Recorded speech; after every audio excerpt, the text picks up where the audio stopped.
Welcome to Class Act. It's Friday night, we're live, and it's the final. After weeks of battling it out, just 4 actors remain. Let's take a look at how they got here. It all started at our open audition in London, where people from all across the nation came down to prove their worth and fight for a place in the competition. Some auditions were strange, some were emotional, and some were hilarious. Auditions came to a close, and for the lucky 8 who were selected to go through to the next stage, the competition really began.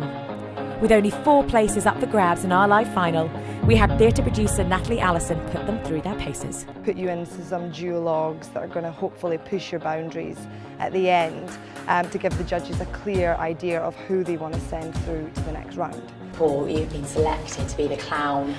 I need you to leave. You're nearly there. You're nearly there. You're nearly there. Oh, thank God you're here. I like the improvisation scene. I thought it was good. Yes, you couldn't you prepare. did You were phenomenally well. You were just there, weren't you? You're like, I have to with do your that. quavers.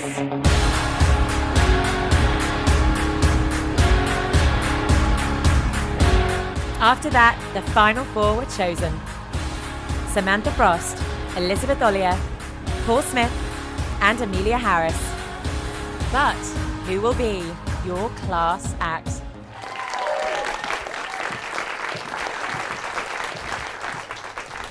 So let's welcome our first contestant. Ready and raring to make her name known, it's Samantha Frost. Hi, I'm Sam. I'm 28 years old and I live in Surrey with my son Miles. From a young age, I've always known that I love to perform. I used to sing a lot and then I fell in love with acting, so I've always known that's what I wanted to do. And then I had Miles. It did kind of stop things because it had to be. Like, I took time off to be there for my son and that was my choice. It's important to do what you love and to follow your dreams. I think that's very important for him to see. He's made me like a better actor. He's made me, I'm sorry, this is so stupid. He's made me like a better person and better at my craft. Winning this contract would just be amazing, to have someone that's purely there in that world for that reason.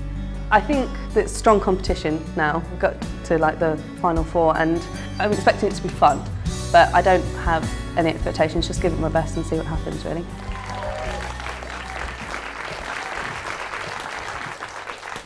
Well, I was down the club with Sarah and Michelle and this fella walks in and like a flash I know he's special.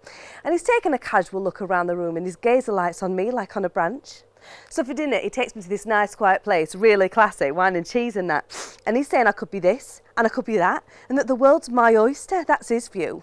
Well, I've always been impulsive by nature, so I dumped Derek and I tell me ma I'm leaving. She's pleased enough to see the back of me. I'm not easy. And I move into Charlie's loft apartment in Oldham. His real name's Charlton, after Charlton Heston, but he prefers Charlie. Charlie becomes my manager. He sets me up with a few auditions. I'm doing all right. I've done a couple of car shows, one in London, Lower Barnet, and I've done some dancing as cover for another one of the girls on Charlie's books, but nothing. So after a while I go to Charlie and I say, look, let's not pull our punches. I'm not breaking through here. Well, Charlie takes a long, hard look at me and he says, girl, you've not got enough up top. Oh, me chesty means I read when I can. Charlie says if I'm going to make it, I've got to turn a B- into an A++. He says he'll pay for the op, knows a guy down South Shield to do it cheap. So I'm on bus crossing the Pennines. Well, Charlie was going to come, but he got waylaid last minute by a hubbub on the business side. And I meet the surgeon, and he is such a pro. He's telling me about all the celebrities he's done. You would not believe who he's done. I mean, I can't name names, because if I became a star, I'd feel the same way. So he's halfway through the op, and the phone rings. It's Charlie, saying, stop the op, the business has gone down. In actual fact, he's gone down. He's in Manchester Police Station answering some questions. Surgeon says he's really sorry, but he can't continue. All he can do is take out one he's already put in. But that's when a girl gets to thinking. They've never had a one implant girl on the Danny Crow show before. I reckon it's a unique selling point.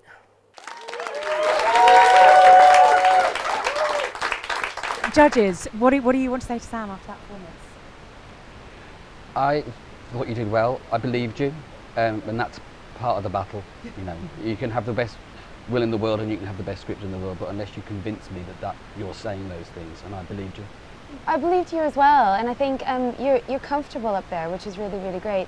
I think you rushed a little bit in the beginning. Yeah. But then you found your groove. You look really relaxed up there. You look like you're owning the stage and you know what you're doing. I loved how open you were to just communicating with the audience. It really came across. I love the vocal range that you're demonstrating there as well. I think you've still got a little further to go. Yeah. But you know, that's what this is about. It's about seeing potential, and I think there's a lot of potential there. Thank you very much. Okay, let's bring out our next contestant, starting his career behind the camera. He's now looking to be in front of it. It's our last man standing in the competition. Give it up for Paul Smith. Hi, I'm Paul Smith. I am 51. I live in Shepherd's Bush. Originally I'm from Toronto. I moved over here when I was 6 or 7. So I've always loved the films, the film business, having worked in it, and I really love acting. So magical and exciting, and outside of my family, it's the thing that I live for. All very supportive of me having got this far. Here I am in the finals. It's so thrilled to get through. I've had a great time so far. Obviously, being the only male, it smacks a bit of tokenism, but above all, just really having a lot of fun.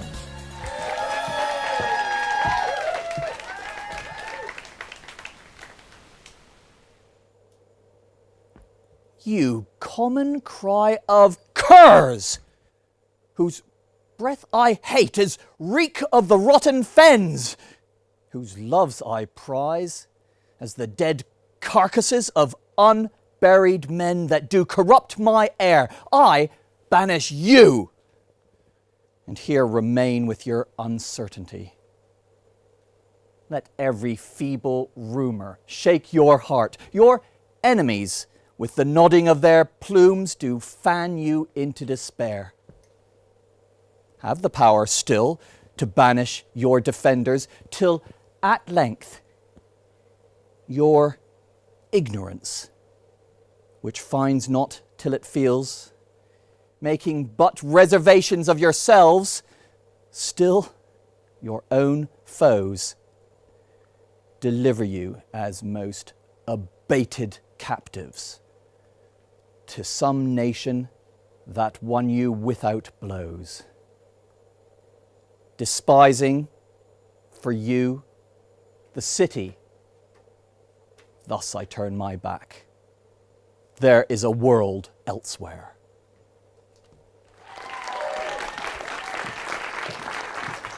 Absolutely. Should we hear what the judges have to say about performance? What did you think, guys? Hi, Paul. Well done. You had some really lovely thought shifts, like really clear when you were changing thoughts through. My biggest thing when you go forward is make sure you breathe. Yeah, and trust yourself. You clearly have really good instincts. You look really comfortable up there. It was a very giving performance. You brought it straight to us, and you were very much in control of your audition right from the get-go there. It was lovely. I can see that you would stand out in on an agent's books, and I could see that you'd also be somebody that I would probably pick out for various things that I've been up to in the past. Thank you very much. So she may be the youngest in the competition, but she has absolutely proven herself so far. It's our very own Angel of the North, Amelia Harris. Hi, my name is Millie Harris. I'm 20 years old and I'm from Darlington. I think acting, it's something that I've always done, like been in a lot of productions. The Wedding Singer, Spring and Awakening, Curious Incident of the Dog in the Nighttime, Oliver, Annie. Currently, I am in Hairspray at the Darlington Civic Theatre. I'm hoping, fingers crossed, to move to London this coming September. It's definitely going to be different moving from, because Darlington is a really, really small town. I'm really close to my family. I'm really going to miss them when I move to London. Really happy to be in the final four. I wasn't expecting it because there were so many good people, but in the last round I was really surprised. I was the cause, wasn't I? Was I? Something in my walk. If I'd sang a different song, my hair up, my head down. It was the beach. Oh, I ought not to have been there. I ought not to have been anywhere. And then there would be no cause. Is that it? It was your act. It was you. I did nothing. But you lied, and then... What did you tell your wife? My sister, Prockney. What did you tell her? Did you tell her what a coward you are? Did you tell her that you cut me because you yourself had no strength? A man of jelly beneath that hard skin. Did you tell her that? And once I envied her happiness with her northern hero, the leader of men. Take that sword out of your hand and you fall to a cloth. There's nothing inside you. You're only full when you're filled with violence. And they obey you. Look up to you. Shall I tell them?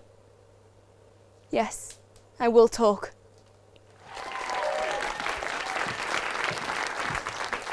So, judges, how did Amelia do for you there? I liked the way that you used the stage and moved it. Don't be afraid to really unpick the text much more. You've done a lot of work on this since I last saw you, and it's lovely to see. But you can go a lot further, so that you, word by word almost, you can kind of understand, so that you're understanding the journey of the speech a little bit more than you are.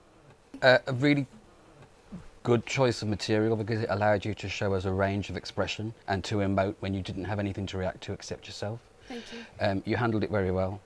Thank you're kind of adorable. Isn't she? Tiny.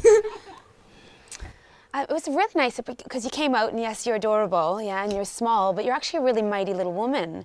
And you've got a real lovely fire about you, but what was lovely and appropriate is you harnessed it really well. And I saw you see somebody, which is something I always want to see. I want to see somebody, see who they're talking to. Monologues are tough. You've got no one you're acting to, and you made me believe someone was there. So really well done. Thank you very well much. done. Thank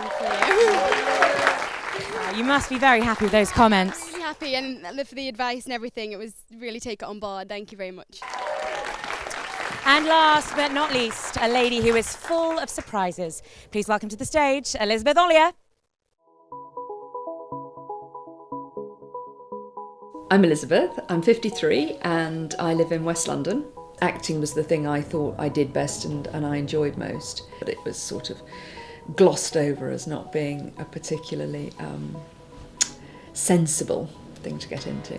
Email came around about auditions for a play called Still Life. Then that kicked off the whole sort of relationship with the St Michael's Players in Chiswick. That's probably where most of my friends are. And then I got involved in a group in Barnes called Barnes Community Players, and now I've just joined one in Ealing called Questers. I was delighted to get through. It's been quite tough. You know, there have been one or two parts where you've had to be really pushed. I'm enjoying the challenge of it. On the whole, yeah, it's nerve-wracking. Real sort of take a deep breath and go for it.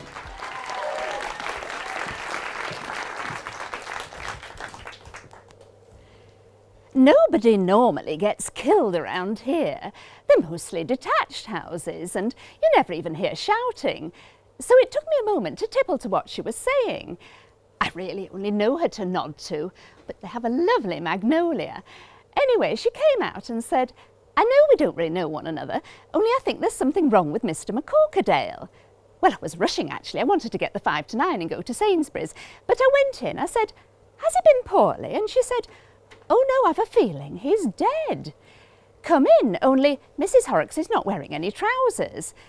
I said, oh, well, I do a stint down at the hospice twice a week, that's not a problem. Anyway, he was lying on his back on the rug and blood and whatnot coming out of the back of his head. And sounds awful, but my first thought was, well, she'll never get that out. And he had on this pair of green Y-fronty things, which I should have thought were a little young for someone who's retired. I said, should I touch him? She said, well, you can if you want, but he is dead. I've been sitting looking at him for an hour. Well, I said, has he banged his head? She said, oh no, I've shot him. I've put the gun away. And she opened the sideboard and there it was, along with the playing cards and table mats. Well, my first thought was to ring Henry and ask what to do, but I couldn't face the fuss. And I thought, well, if she's been waiting an hour, I'll make her a cup of tea. I was just running the tap and I called out, the police haven't already been, have they? She said, no, why? I said, oh, nothing. Only there was a pair of handcuffs on the draining board.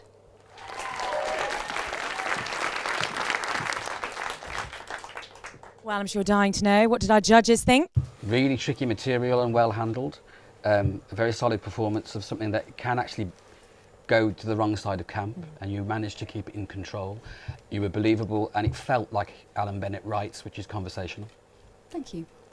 I believed you were telling this story, which is exactly what it should be. Well done. I really enjoyed it. Thanks. Whatever the outcome of this today is, there is a place for you in this industry and you will work, I'm convinced of it. I loved what you did with your physicality. Less is more, and you played that beautifully. You judged the comedy perfectly. Everything worked about that. I was really delighted to see that. The judges have deliberated and the results are now in. The first contestant safe and in the final two is...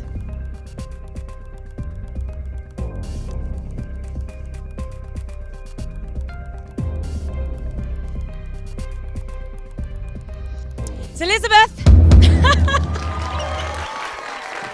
Congratulations! Brilliant!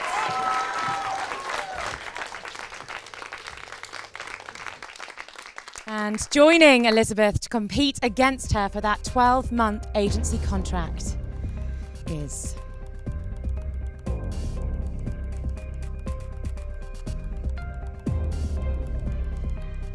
Sam! Well done. Well done, Sam. Millie and Paul. You've been brilliant to have in the competition. It would not have been the same without you. Can we please give it up for Millie and Paul? Thank you so much, guys. Okay. So whilst it's the end of the road now for Amelia and for Paul, it's still all to play for our final two, as they've got one last chance to get their hands on that 12-month agency contract. First up, with a piece from August Osage County, it's Elizabeth.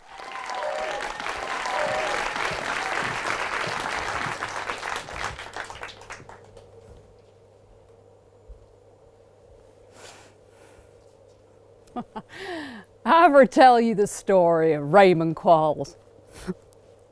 Not much of a story to tell. Boy, I had a crush on him when I was about 13 or so. A real rough-looking boy.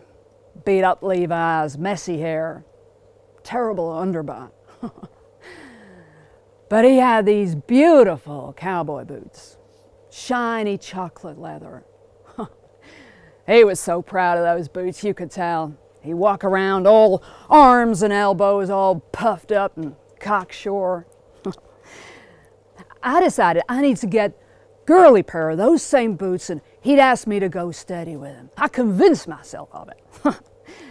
He'd see me and go, there's the gal for me. I'd stay up late in bed, rehearsing the conversation I'd have with Raymond when he saw me in those boots. I found the boots in a store downtown. I went crazy. Must have asked Mom 100 times if I could have those boots.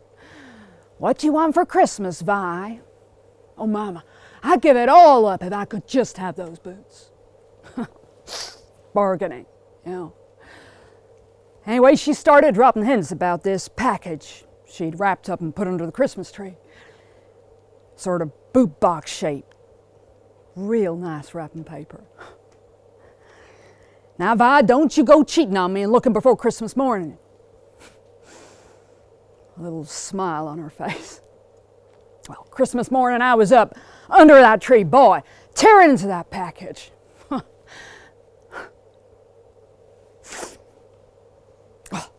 There's a pair of boots, all right. Holes in the toes and chewed up laces and caked in mud and dog poo and Lord, my mama laughed for days. My mama was a mean, nasty old woman.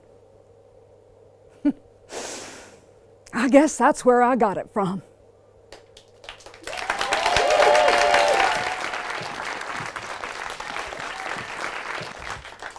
Now let's see the final act of the show. Please welcome back to the stage Samantha Frost performing Like Dreaming Backwards by Kelly Powell.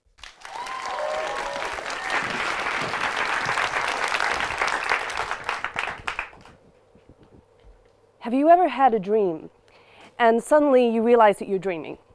And you realize that if you know you're dreaming, you can change what happens next.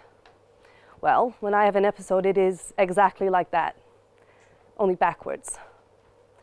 The first time I tried to kill myself, I was 10. When I woke up, I was so relieved. I was so happy I hadn't succeeded. I did not tell anyone. And for a while, I was happy to be alive. But then a year later, I tried again. I've lost count of how many times I've tried and failed. I have tried to poison myself, overdose on sleeping pills, hang myself, drown myself, suffocate myself, and throw myself into traffic. Now when I wake up after taking every sleeping pill in arm's distance and washing it down with a bottle of wine, I am never, ever relieved. I feel trapped. I feel desperate. I feel like even more of a failure. And I've even wondered if the reason I can't kill myself is because I'm already dead and living in hell. This is a living hell. There's no better description than that. It's not easy to tell your family that you want to die, so I spend most of my time and energy pretending that I'm okay. I make jokes. When I ended up in hospital, it was almost a relief. I didn't have to act for anyone anymore. I could just cry all day and no one took it personally. No one wanted to know what they'd done wrong. I just cried until my heart's content and I didn't hurt anybody's feelings. The honesty was refreshing. Then I started to look around me. I was surrounded by patients who had been miserable their entire lives. There was an 80-year-old woman who had been in and out of psych wards since she was my age. She would just stare into space all day, crying. And every day she'd ask me, why won't they let me die? And I didn't have an answer. And then I realized that was my future. I understood with perfect clarity that I was never going to get better. I'll never be okay. I spend my life trying to delay what I know is the inevitable.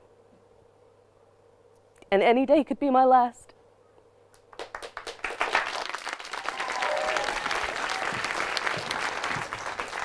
We'll be back shortly with the results.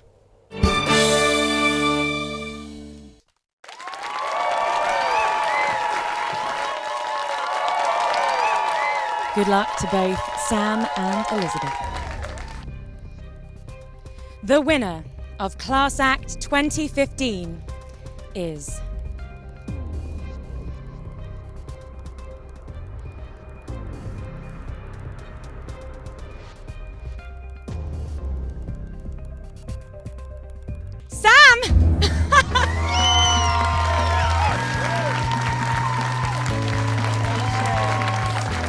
Congratulations, Sam.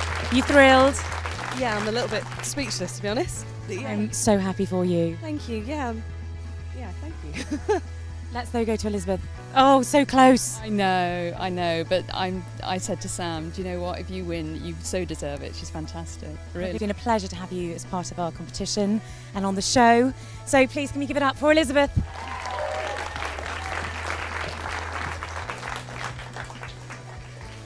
Well, Sam, dream come true right now. You have an agent. Yeah, I know. I'm kind of a little bit speechless. Like, when I first heard about it, I was like, well, I'll try, and then kind of kept going through, and now this is... Now this. You've got Josh here with flowers. Josh, why have you chosen Sam? It was really, really close, and at the end it just came down to thinking about my book as it stands at the moment, where I have space, but also Sam just took it to the next level in the end, and she wasn't afraid to show us herself, and that I think all three of us really responded to that, and for us, Sam was a clear winner there. Right. Well, I wish you a really happy working relationship, and well done, Sam! Yes!